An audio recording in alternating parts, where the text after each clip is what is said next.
In this study, I will link CJL Heaven's video to this. It's a companion to this study. And I will put the Google link to the document with all the scriptures and all the supporting facts and witnesses that I have. By 2 or 3 witnesses, let every truth be established. The sun, moon, and stars are our witnesses in the heavens to what time it is, and to Yahweh's appointed times. If it was only that simple, we know that in the times that we are living, we have been greatly deceived about many things. And we've had to unlearn what we have been taught in order to understand what Yah is trying to tell us. That's why it is the glory of Yahweh to conceal a matter and the honor of kings to seek it out. It is an honor to ask and pray for the truth and understanding, and to receive it, something that most don't know. And so when the Father and when Yahushua whispers something to us, as his words say, we shout it on the rooftops. No matter how it is received and how many people don't agree, we still share what he has shown us. And that's what we are doing today. We petitioned and asked the Father, how do we tell time? He had me working for months on what happens in the 6th month and the 7th month on the Hebrew calendar. Yet I had no idea when that was. No clue. I just knew that he wanted me to study and had me guiding me in what happens in the 6th month, which his chosen are sealed, and what happens in the 7th month, which judgment comes. And showing all the events that happen in those month time frames. And at the end, after I'm done, not really knowing what time that is. When does this happen? So we petition the Father, and he is faithful to deliver. And I know many of you have prayed and asked that we would receive the understanding. And I believe we have. And so I'm going to share it now. The word of Yahweh is true, and he is the same yesterday, today, and forever. The moon still brings in the month, which includes the Feast of Trumpets. Jubilees 6:23 through 24 tells us, and the new moon of the 1st month, and on the new moon of the 4th month, and on the new moon of the 7th month, and on the new moon of the 10th month are the days of remembrance and the days of the seasons in the 4 divisions of the year. These are written and ordained as a testimony forever. And Noah, in the days of Noah, ordained them for himself as feasts for the generations forever. So, looking at the new moon, I did what I always do, what the Father has trained me to do, which is to seek throughout all of the scriptures what that word means to the Father, not to man, not to the world. What does a new moon mean? And I believe he has revealed the truth. Satan has deceived us on what the definition of new moon is. But when Yahweh created the heavens and the earth, he placed them in the heavens.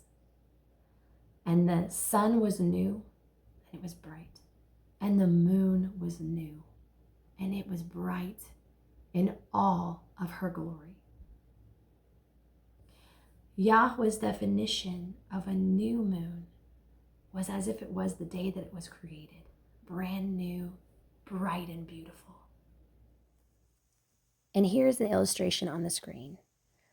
When you make a brand new pie, let's say it's a pumpkin pie, this is what it looks like. It's full, right? The slices haven't been taken out of it yet. A pie that has gone through its cycle and people have eaten it, right? The slices of it disappear.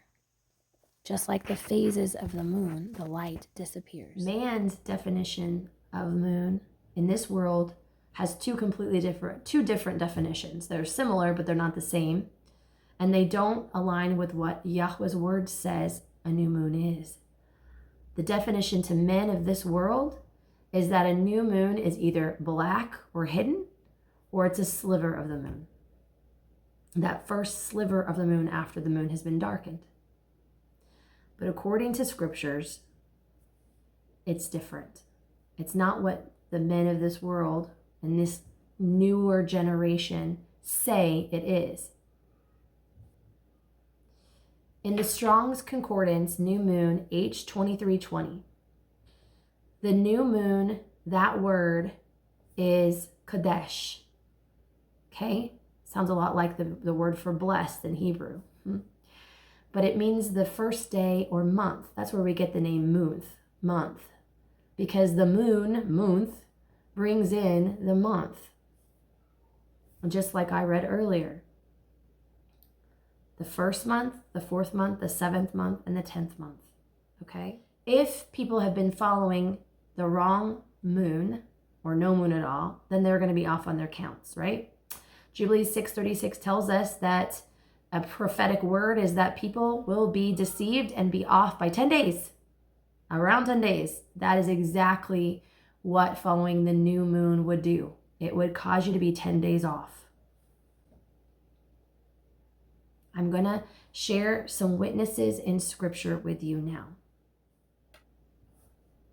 From the moon is the sign of feasts, a light that decreaseth in her perfection. A bright moon that decreases. The sign of the feasts is a light that decreases. So she has to be full to decrease. Psalms 89:37. It shall be established forever as the moon and as a faithful witness in heaven. Psalm 81:3. Blow up the trumpet in the new moon in the time appointed. That word in this passage of scripture, H3677, actually means a full moon on our solemn feast day. Isaiah 30:26. Moreover, the light of the moon shall be as the light of the sun. Bright. And the light of the sun shall be sevenfold as the light of 7 days in the day that Yahuwah bindeth up the breach of his people and healeth the stroke of their wound. I highly recommend reading through Isaiah 30, especially the last few chapters, because he talks about what is going to happen.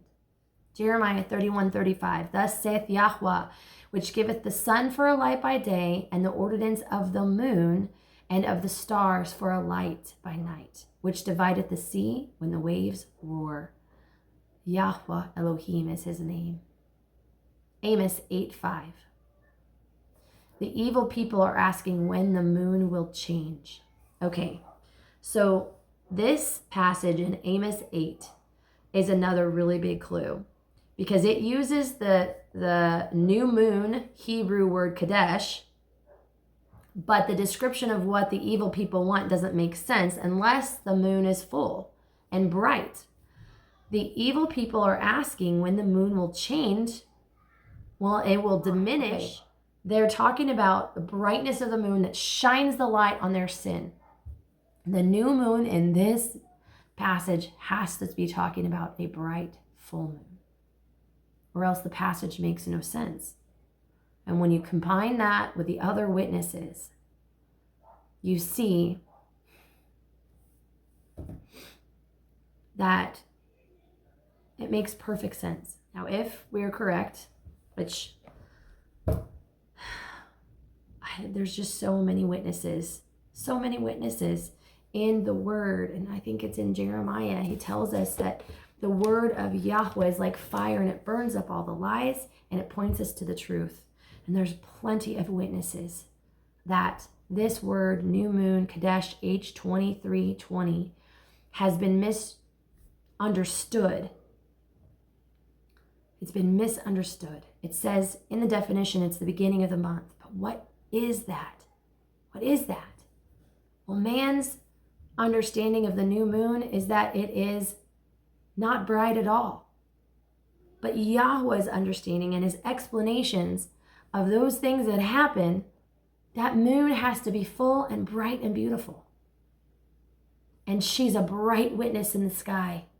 If you are the king and you want to bring everyone in to your feast, your festival, you want to light the pathway for your children to come to Israel, to come to the temple of Jerusalem, that moon is a light to shine the path in the darkness, to make our way to the kingdom. And that's our Yahweh. That's the kind of Yah we serve. Isn't he awesome? Isn't he wonderful? He is worthy of all praise and honor and glory. Okay, guys, so if we are looking now to something new, a new light, by the way, we serve the Father of lights. We don't serve a father of darkness. That's who Satan is. But we serve the Father of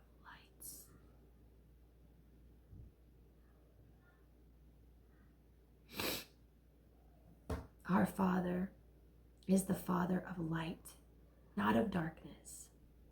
And when the moon was brand new in the creation, would he make it dark, or would he bring it to light?